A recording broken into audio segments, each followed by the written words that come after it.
Hello everyone, आप सभी का स्वागत है आपके अपने यूट्यूब चैनल एजुकेशन ट्रिप पर, जिसमें आज हम पढ़ेंगे इलिप्स। तो आज हम इलिप्स पढ़ने वाले हैं, जिसमें आज हम सबसे पहले डेफिनेशन पढ़ेंगे। इलिप्स क्या होता है? Ellipse N ellipse is the locus of a point which moves such that. Ellipse एक तरीके का लोकस है किसी एक पॉइंट का, और वो पॉइंट कुछ इस तरीके से मूव करता है कि जो it's distance from a fixed point, कि उसकी उस पॉइंट की किसी एक फिक्स्ड पॉइंट से डिस्टेंस और किसी एक फिक्स्ड लाइन की से डिस्टेंस जो होगी, उन दोनों का रेशो लेस देन 1 हो।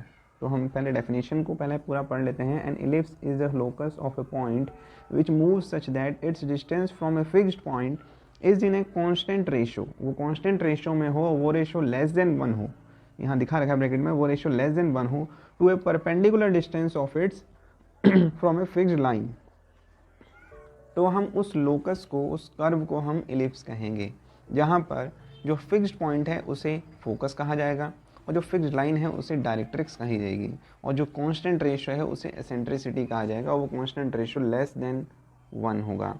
ठीक है, कहा गया है कि किसी एक फिक्स्ड पॉइंट से कोई एक मूविंग पॉइंट है, उस मूविंग पॉइंट से कोई एक लाइन है, ये एक लाइन है, वहाँ पर कोई भी एक परपेंडिकुलर डिस्टेंस ले लो उस मूविंग पॉइंट से। मान लो सपोज ये एस जो है एक फिक्स्ड पॉइंट है, जिसे हम फोकस भी कहते हैं, एस डैश भी कहा जाता है इसको, और पी जो है क्या है, एक मूविंग पॉइंट है। इस पी पॉइंट का जो लोकस होगा वो इलिप्स कहलाएगा, और जो एक लाइन है इसको हमने डायरेक्ट्रिक्स कहा गया है, कहते हैं हम इस लाइन को डायरेक्ट्रिक्स कहेंगे। और किसी एक परपेंडिकुलर डिस्टेंस लेंगे तो लाइन पर कोई एक पॉइंट होगा, उसे हम एम कहेंगे। तो ये इन दोनों डिस्टेंसेस का जो रेशो है पी एस अपॉन में पी एम, ये जो रेशो है वो लेस देन 1 होना चाहिए। तो पी एस अपॉन में P M less than 1, then we can say ये जो कर्व है, ये जो लोकस है उस पॉइंट का, वो कर्व वो कहलाएगा इलिप्स। तो इलिप्स जो है वो कर्व किस तरीके का दिखने में होगा, देखते हैं यहाँ पर। ये जो आपको दिखाई दे रहा है ऐसे, और अंडे की तरह, एग्स की तरह, एक की तरह जो डायग्राम दिखाई दे रही है, ये जो है वो इलिप्स कहलाता है। इसमें हम स्टैंडर्ड इक्वेशन देखें, standard equation of an ellipse. Ellipse की स्टैंडर्ड इक्वेशन क्या होगी, वो होती है एक्स स्क्वायर अपॉन में a square plus y square upon में b square is equal to 1। जहाँ पे ए क्या है, बी क्या है, एक्स क्या है, वाई क्या है, ये सब हम जानेंगे। तो सबसे पहले हम देख लें कि मान लो जैसे कि हमारे पास एक कोऑर्डिनेट सिस्टम होता है, ऐसे ही होता है वो कोऑर्डिनेट सिस्टम, ऐसे ही होगा।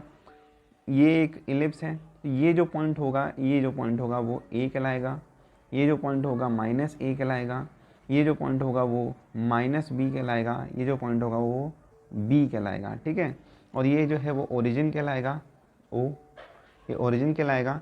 तो ये ए बी, आप समझ गए कि ए क्या है, बी क्या है। तो ए स्क्वायर जो हो रहा है वो इसका हो रहा है, बी स्क्वायर जो हो रहा है वो इसका हो रहा है। ठीक है, एक्स स्क्वायर अपॉन में ए स्क्वायर, इन इस जनरल इक्वेशन में, इस स्टैंडर्ड इक्वेशन में इलिप्स की एक्स स्क्वायर अपॉन में ए स्क्वायर और वाई स्क्वायर अपॉन में b square is equal to 1, जहाँ पे एक्स वाई जो है वो वेरिएबल्स हैं। किसी भी कर्व को, किसी इक्वेशन को दिखाने के लिए हम एक्स और वाई का यूज़ करते हैं एज ए वेरिएबल।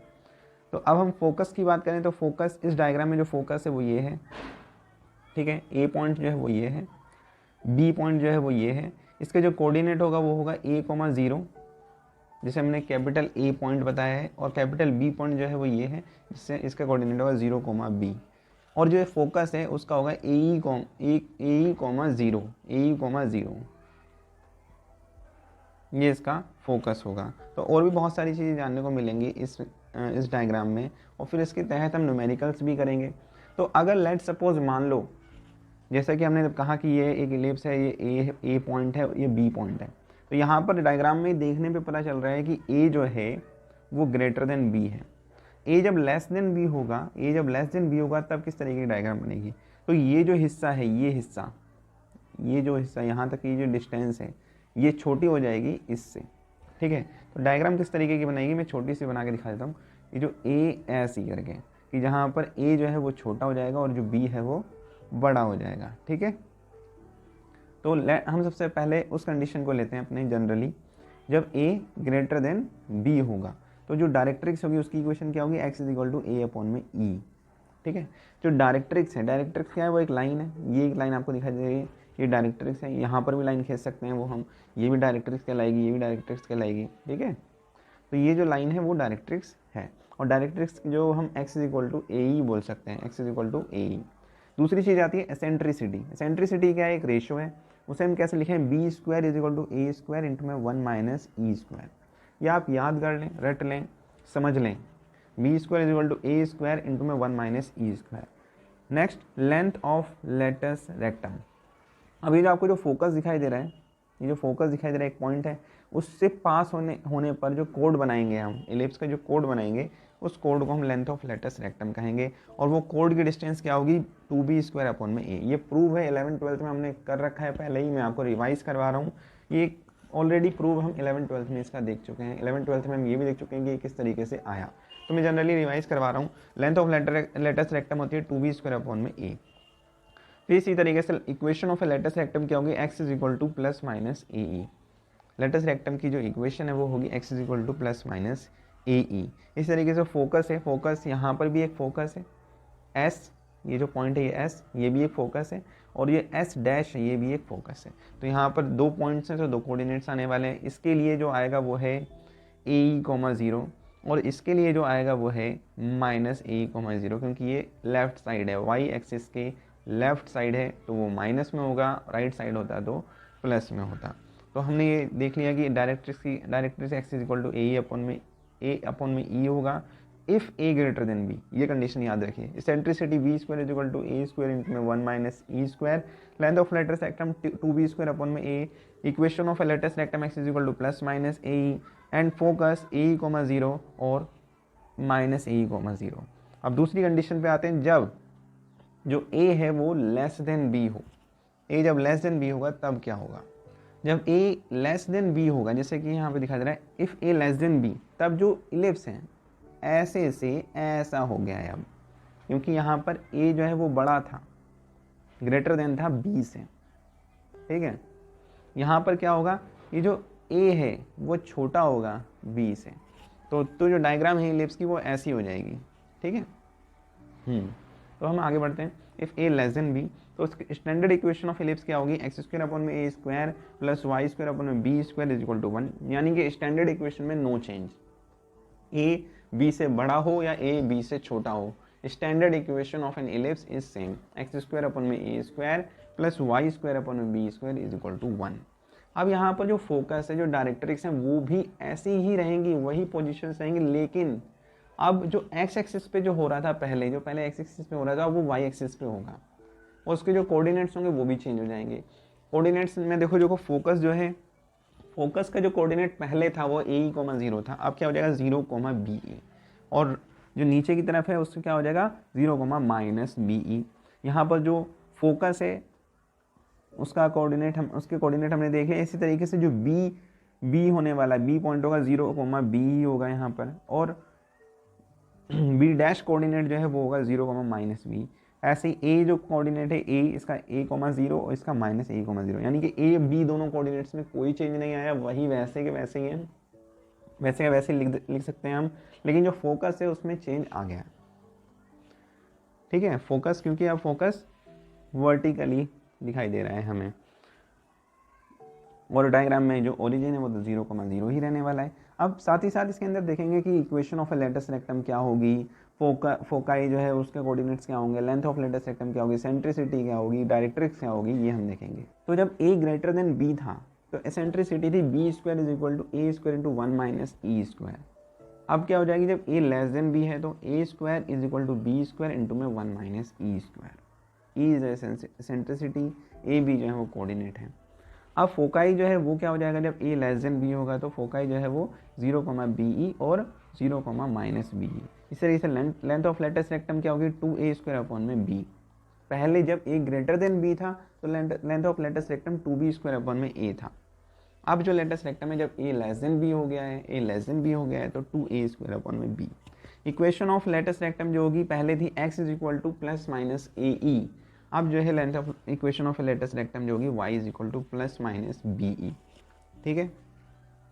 अब ये तो थी सारी इलिप्स की सारी थ्योरी, उसकी जो सर्कमस्टांसेस थे, उससे बनने वाली जो चीज़ें थी, जैसे डायरेक्ट्रिक्स, उसकी इक्वेशन क्या है, लेंथ ऑफ लेटस रेक्टम कहाँ है, उसकी इक्वेशन क्या है, फोकाई क्या है, फोकस कहाँ पर लाई करेगा, जो कोऑर्डिनेट्स हैं उसमें चेंजेस कैसे होंगे, इलिप्स किस तरीके से हम दिखा सकते हैं। पहले तो ओरिजिन पे अगर बात की जाए तो एक तो हॉरिजॉन्टली लंबे लंबे में दिखाई दे रहा है, जब ए ग्रेटर देन बी है और ए लेस देन बी है तो जो लंबा लंबा वर्टिकली हो गया है, फिर वो ऐसे ए जब ग्रेटर देन बी था तब ऐसे में डायग्राम थी, वो जब लेस देन बी हो गया तो ऐसे में हो गई।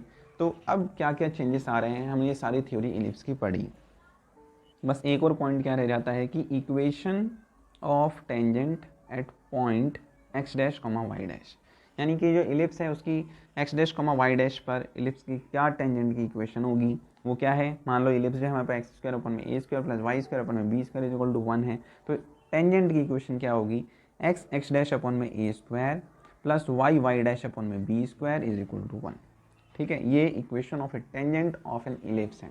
अब टेंजेंट क्या होता है, जैसे कि ये एक इलिप्स है तो इसके कॉर्नर से टच होती पास होने वाली जो लाइंस हैं ये ऐसे टच होकर जुड़ जाएंगी, ऐसे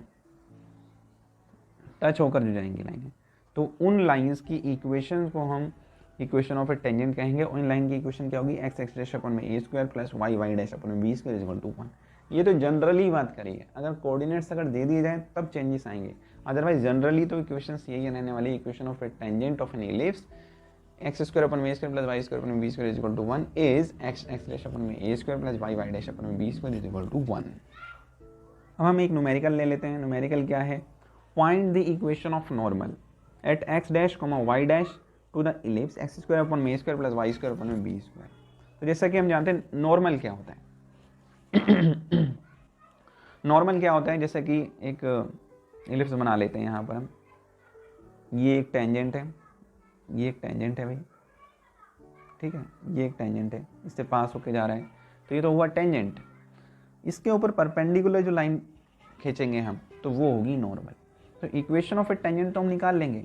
अगर हमें इलिप्स की इक्वेशन दे रखी है एक्स स्क्वायर अपन में a square plus y square upon में बी स्क्वायर, ये तो इलिप्स की इक्वेशन है। टेंजेंट की इक्वेशन हो जाएगी एक्स एक्स डैश अपन में a square plus y y dash upon में b square is equal to 0 x is equal to 1। तब इसकी परपेंडिकुलर जो लाइन है जो 90 डिग्री का एंगल बना रही है उसे हम नॉर्मल कह रहे हैं। और उस नॉर्मल की इक्वेशन क्या होगी, जब हमें इस टेंजेंट की इक्वेशन पता है तब। तो हम कैसे निकालेंगे देखो, तो जैसा कि हम जानते हैं equation of a tangent of a given ellipse is x x dash upon में a square plus y y dash upon में b square is equal to 1। अब हम इसे सॉल्व करेंगे, वाई वाई डैश अपन में b square left hand side में ही छोड़ देंगे और जो 1 minus x x dash upon में ए स्क्वायर रह जाएगा वो इस तरफ चला जाएगा। अब वाई वाई डैश अपन में बी स्क्वायर जो था वो भी इसको छोड़ कर जाएगा वाई को, हम वाई के टर्म्स में सॉल्व कर रहे हैं। तो ये जो बी स्क्वायर है, ये जो बी स्क्वायर है कहाँ चला जाएगा, बी स्क्वायर ये इस तरफ चला जाएगा, मल्टीप्लाई हो जाएगा, एक्स एक्स डैश नीचे की तरफ चला जाएगा, ठीक है। तब क्या होगा, y is equal to 1 minus x x dash upon में ए स्क्वायर इंटू में बी स्क्वायर अपन में वाई डैश बन जाएगा।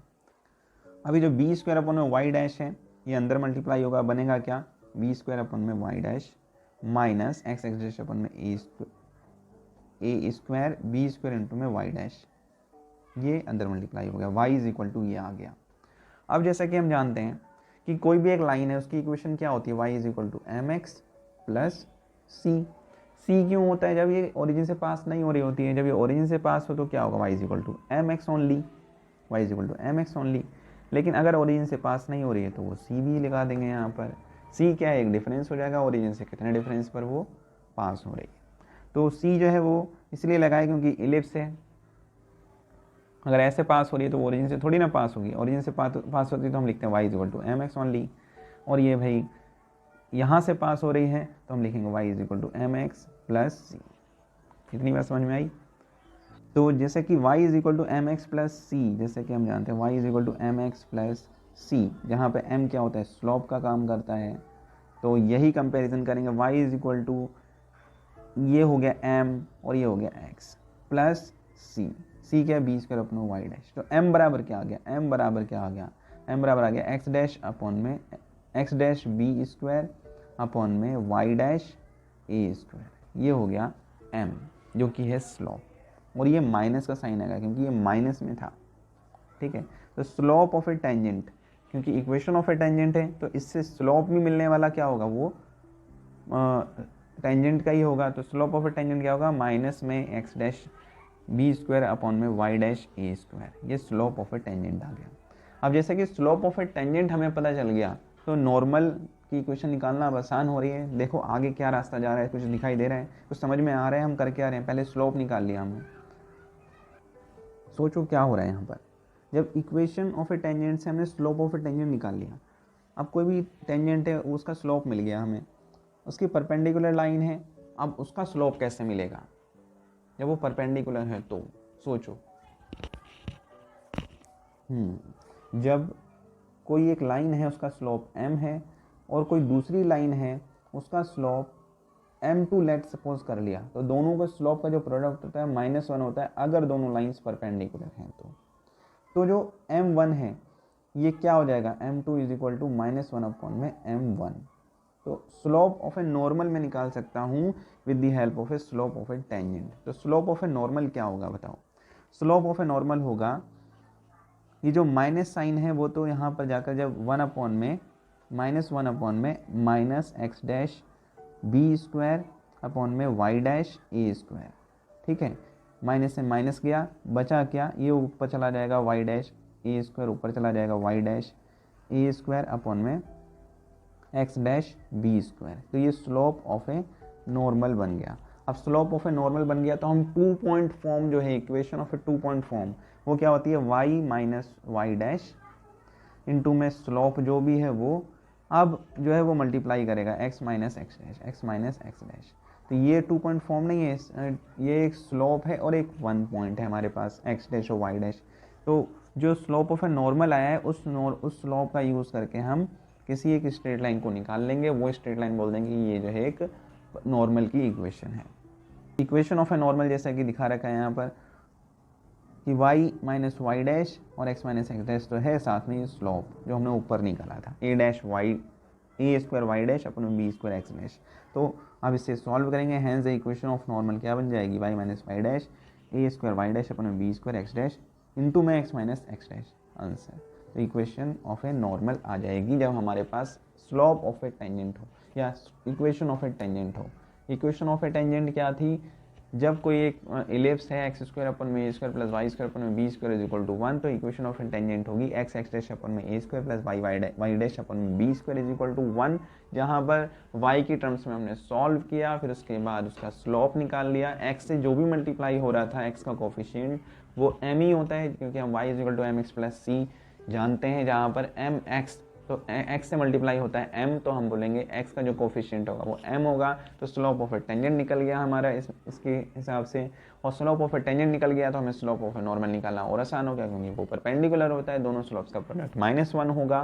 फाइनली जो स्लोप ऑफ ए नॉर्मल मिल गया, तो स्लोप ऑफ ए नॉर्मल जो है हमने वो स्लोप पॉइंट फॉर्म की उसके अंदर पुट कर दिया और हमें इक्वेशन ऑफ ए नॉर्मल मिल गई। फाइनली ये हमारा आंसर हुआ, यही क्वेश्चन में पूछ रखा था कि इक्वेशन ऑफ ए नॉर्मल क्या होगी।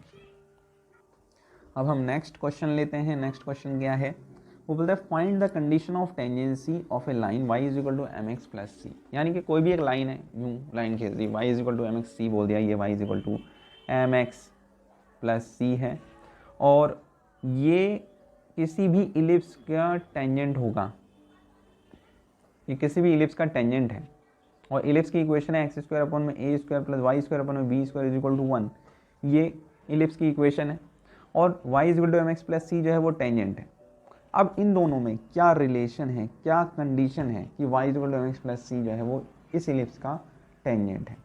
अब कोई ना कोई तो y is equal to m x plus c और एक्स स्क्वायर अपॉन में a square plus y square upon में b square is equal to 1, दोनों के बीच में रिलेशन आएगा कि हम कह सकेंगे अगर ऐसा हुआ इस इक्वेशन और इलिप्स की इक्वेशन में, अगर ऐसा कोई रिलेशन हुआ तो हम बोलेंगे कि ये एक ऐसी कंडीशन हो गई कि हम ये कह सकते हैं कि y is equal to m x plus c जो है वो इस इलिप्स का टेंजेंट है। तो यही कहलाती है कंडीशन ऑफ ए टेंजेंट या condition of a tangency of a line of A curve या ऑफ ए इलिप्स। ऐसे हम जब हम पैराबोला पढ़ रहे थे तो पैराबोला के टाइम पर भी हमें ये देखने को मिला कि condition of a tangency of a line to a parabola. यही चीज़ हम यहाँ पर इस क्वेश्चन में करेंगे कि वो क्या कंडीशन है कि हम बोलेंगे इस कंडीशन के हिसाब से कोई एक लाइन टेंजेंट होगी ही होगी। तो सबसे पहले फर्स्टली क्या करेंगे, जो जनरली स्टैंडर्ड इक्वेशन है इलिप्स की वो लिख देंगे, एक्स स्क्वायर अपॉन में square plus y square upon में b square is equal to 1। तो उसी हिसाब से जो standard equation of a tangent हमने निकाला है, इक्वेशन ऑफ ए टेंजेंट निकाला है एक्स डैश अपॉन में square plus y y dash upon में b square is equal to 1। तो equation of a tangent of a point x dash comma y dash पर equation of a tangent क्या होगा, वो ये है एक्स डैश अपॉन में a square plus y y dash upon में b square is equal to 1। अब हम क्या करेंगे, वाई वाई डैश रहने देंगे यहीं पर ही, और 1 माइनस ये जो एक्स एक्स डैश अपन में ए स्क्वायर है वो 1 की तरफ चला जाएगा, तो 1 minus x x dash upon में ए स्क्वायर हो जाएगा, और ये जो बी स्क्वायर है नीचे वो भी 1 की तरफ चला जाएगा, तो ये b square minus x x dash upon में बी स्क्वायर अपन में ए स्क्वायर बन जाएगा। अब जो y y dash is equal to b square minus x x dash upon में ए स्क्वायर और ये बी स्क्वायर मल्टीप्लाई है, ये आ जाता है हमारे पास। तो ये जो कंडीशन आई है ये वाली, इसको कंपेयर करेंगे y is equal to m x plus c से, क्योंकि हम बोल रहे हैं कि ये भी इक्वेशन ऑफ ए टेंजेंट है, और हम ये भी कह रहे हैं कि ये जो y is equal to m x plus c है ये भी इक्वेशन ऑफ ए टेंजेंट है। यही हमें शो करना है, y is equal to m x plus c जो है ये भी एक लाइन है, और वो ये जो लाइन है वो इलिप्स के टेंजेंट है, ठीक है। और जनरल के हिसाब से देखा जाए जनरली तो ये तो टेंजेंट है ही है, ठीक है। तो हम कंपेयर करेंगे इन दोनों के बीच में, कंपैरिजन निकालेंगे, कंपैरिजन से ही रिलेशन निकलेगा, उसी से कंडीशन बनेगी कि ये कंडीशन अगर हुई तो y is equal to m x plus c जो है वो इलिप्स का टेंजेंट होगा। तो जो स्टैंडर्ड इलिप्स का टेंजेंट की इक्वेशन है उसी से कंपेयर क्यों ना कर लें, यही हिसाब किताब हमने लगाया। तो अब जो y डैश है, क्योंकि y का कोफिशिएंट क्या है यहाँ पर इसके अंदर, वो y डैश है, यहाँ पर y का कोफिशिएंट क्या है, वो 1 है, तो y डैश अपॉन में 1। इसी तरीके से जो x का कोफिशिएंट है, या बोलें कि जो यहाँ पर है c की जगह पे, वो c की जगह पे क्या है बी स्क्वायर, और यहाँ पर क्या है c खुद ही है, तो बी स्क्वायर अपॉन में c, ठीक है। अब यहाँ पर जो x का कोफिशिएंट है वो है x dash b square upon में ए स्क्वायर, और यहाँ पर जो x का कोफिशिएंट है वो है m, ठीक है। तो अब यहाँ पर क्या लिखेंगे हम, वो ये x dash b square upon में ए स्क्वायर नहीं है, साथ में माइनस का साइन भी है, तो माइनस का साइन लगा देंगे कि minus of x dash b square upon में ए स्क्वायर, और जो m था वो साथ में m भी लगा दिया हमने अपन में m, ठीक है। अब क्या होगा, ये हमें कंपैरिजन मिल गया, जो हमारे पास जो इक्वेशन फर्स्ट है और y is equal to m x plus c है, इन दोनों के बीच का कंपैरिजन मिल गया हमें। अब ये कंपैरिजन मिलेगा तो हम y डैश अपॉन में जो 1 था उसको इक्वेट करेंगे इन दोनों को, y डैश अपॉन में 1 is equal to b square upon में सी, y डैश अपॉन में y dash is equal to b square upon में सी। तो इससे क्या होगा, और साथ में किसके साथ कंपैरिजन कर रहे हैं कि ये जो माइनस में x dash b square upon में ए स्क्वायर अपॉन में m है, इसको इसके साथ इक्वेट किया। तो इक्वेट किस को किया है, इन दोनों के बीच इक्वेशन बनाने की कोशिश करी है, और एक इन दोनों के बीच, ठीक है। ये वाला जो है वो ये रहा और एक ये रहा, ठीक है।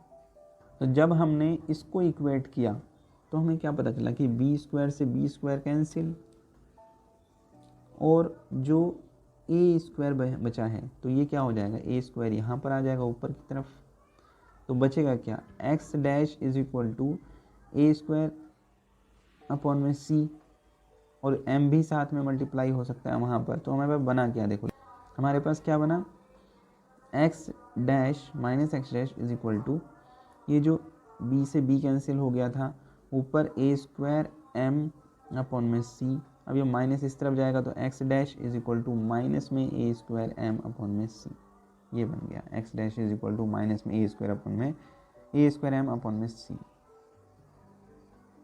यही चीज़ हमने ऊपर लिखी है नोट्स में, x dash is equal to minus a square m upon में सी। तो putting these values of x dash और वाई डैश, हमारे पास एक्स डैश और वाई डैश की वैल्यू मिल गई in the standard equation having point x dash comma y dash. तो अब जो हमने ये कंपैरिजन कर कर एक्स डैश और वाई डैश निकाल लिया, देखो एक्स डैश क्या था, एक्स डैश था, जो y डैश क्या था, y डैश था बी स्क्वायर अपॉन में सी, बी स्क्वायर अपॉन में सी, y डैश था बी स्क्वायर अपॉन में सी, y डैश था बी स्क्वायर अपॉन में सी, और x डैश था माइनस में ए स्क्वायर अपॉन में सी। माइनस में ए स्क्वायर एम अपॉन में सी। तो ये एक्स डैश और वाई डैश दोनों की वैल्यूज़ हमें पता चल गई हैं। अब एक्स डैश और वाई डैश को उठाकर हम जो स्टैंडर्ड इक्वेशन है उसके अंदर रख देंगे। वो क्या है, वो क्या थी, x dash square plus y dash square, x dash square upon में a plus y dash square upon में b is equal to 1। X dash और वाई डैश की जैसे हम वैल्यू पुट करेंगे तो बनेगा, क्या बनेगा देखो,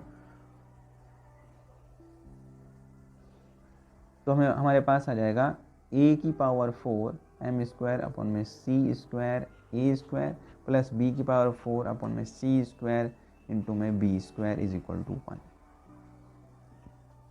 फाइनली हमारे पास एक कंडीशन ऑफ टेंजेंसी निकल के आएगी जब हमने एक्स डैश और वाई डैश दोनों की वैल्यूज़ को जब पुट कर दिया।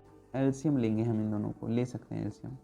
सी स्क्वायर नीचे बचेगा, ए स्क्वायर और बी स्क्वायर दोनों कैंसिल, नीचे सी स्क्वायर बचा, सी स्क्वायर जाके 1 से मल्टीप्लाई हो जाएगा तो इक्वल टू सी स्क्वायर बन जाएगा और राइट साइड में वही बनेगा a square m square plus b square. ये चीज़ आ जाएगी general equation and we can say condition of tangency. Condition of tangency क्या होगी, c square is equal to a square m square plus b square is the condition of a tangency of a line y is equal to mx plus c to the ellipse। तो इसी question में हमने क्या करा कि एक y जोड़ लो mx plus c है, वो एक लाइन है, ठीक है, और उस लाइन को की कंडीशन बताए कि ये लाइन ऐसी कौन सी कंडीशन होगी जिस कंडीशन पे हम कह सकें कि ये लाइन जो है एक इलिप्स की एक्स स्क्वायर अपन में a square plus y square upon में b square is equal to 1, ये जो इलिप्स है इसका टेंजेंट बन जाए। तो सबसे पहले इलिप्स की जनरल जो टेंजेंट की इक्वेशन है वो निकाल ली और वाई डैश के फॉर्म में हमने उसे सॉल्व किया, ठीक है, जैसा कि आपको दिखाई दे रहा है। वाई डैश की फॉर्म में हमने इसे सॉल्व किया। Y dash is equal to b square minus x into में x dash, b square upon में ए स्क्वायर बना था। फिर उसके बाद y is equal to m x plus c से हमने उसे कंपेयर किया। कंपेयर करने के बाद हमारे पास दो कंडीशंस आई, एक्स डैश और वाई डैश दोनों की वैल्यूज़ निकाली। एक्स डैश और वाई डैश जो है जो इलिप्स थी उसके अंदर, इक्वेशन ऑफ एन इलिप्स के अंदर एक्स डैश और वाई डैश की वैल्यूज़ पुट कर दी और पुट करके हमने सॉल्व किया। सॉल्व करके हमारे पास एक और चीज़ मिली, वो क्या थी, a square m square plus b square is equal to c square. तब हमने कहा कि ये जो इक्वेशन है ये कंडीशन है कि y is equal to m x plus c जो है वो इलिप्स का टेंजेंट होगा, अगर ये कंडीशन सेटिस्फाई करे तो अब इस कंडीशन को यूज़ कैसे करना है कि हमने इससे हम बहुत सारे न्यूमेरिकल्स कर सकते हैं कि y is equal to m x plus c में जो ये कंडीशन है उसके अंदर y is equal to m x plus c, a की जगह पे ए पुट कर दो, m की जगह पे m पुट कर दो और b c की जगह पे इनको पुट कर दो। अगर ये सेटिस्फाई करे तो हम बोलेंगे कि ये जो y is equal to m x plus c है वो इस इलिप्स का टेंजेंट है। कंडीशन ऑफ ए टेंजेंसी निकालने से हम हज़ारों न्यूमेरिकल्स कर सकते हैं। कोई भी एक लाइन दे रखी है उस लाइन को पता कर सकते हैं कि इलिप्स का टेंजेंट है या नहीं है by putting the variables of a line and ellipse in a condition of a tangency जो हमने निकाली है वो क्या है, a square m square plus b square is equal to c square. अगर आपको ये वीडियो अच्छी लगी हो तो आप इसे लाइक करें, अपने दोस्तों के बीच में इस वीडियो को शेयर करें और मेरे इस चैनल को सब्सक्राइब करें। Thanks for watching, thank you very much.